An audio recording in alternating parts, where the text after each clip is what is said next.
ng katarungan ang pamilya ng biktima ng hit and run sa Barcelona.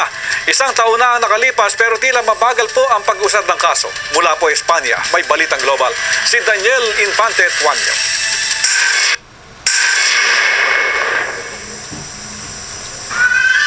Nagpamisa si Ginang Shoni Manungsong Dalisay sa Iglesia de San Agustin sa Barcelona para sa yumaong anak na si Angelica, biktima ng hit and run. Isang taon na nakalipas pero sariwa pa rin sa ina ang trahedya. Nasagasaan habang tumatawid ang 17 taong gulang na si Angelica sa pedestrian lane sa munisipalidad ng Gaba sa Barcelona. Ligtas ang kasamang anak at nobyo niya pero nahagip siya at binawian ng buhay dahil sa matinding sugat na natamo. Ayon sa public attorney na binigay sa naulilang pamilya, kusang sumuko ang suspect dahil natulugan niyang mahuhuli na siya ng pulis base na rin sa nakuhang impormasyon sa mga testigo. Na-distract umano ng cellphone ng suspect habang nagmamaneho. Na-discover ring expired na ang driver's license niya at hindi siya ang may-ari ng sasakyan. Ang suspect ay kinasuhan ng homicide at failure to lend help to injured persons. Kasalukuyan siya nakalalaya pero bawal siyang lumabas ng bansa at pinagre-report sa husgado kada Lunes.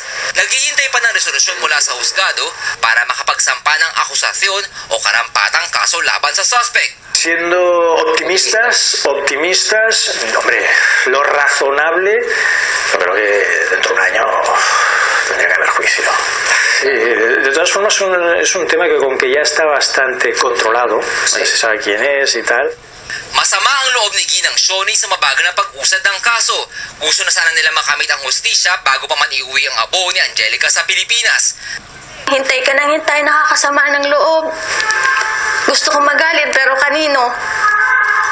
Yun, umiiyak na lamang ako dahil habang nagsisindi ako lagi ng kandila sa sinisa niya, gabi-gabi, gusto kong sabihin na, ayan na, may nangyari na sa kaso. May nananagot na sa gumawa sa'yo, pero wala akong masabi dahil wala naman talaga. Sabi nga nila, walang kasing sakit ang mawala ng isang anak.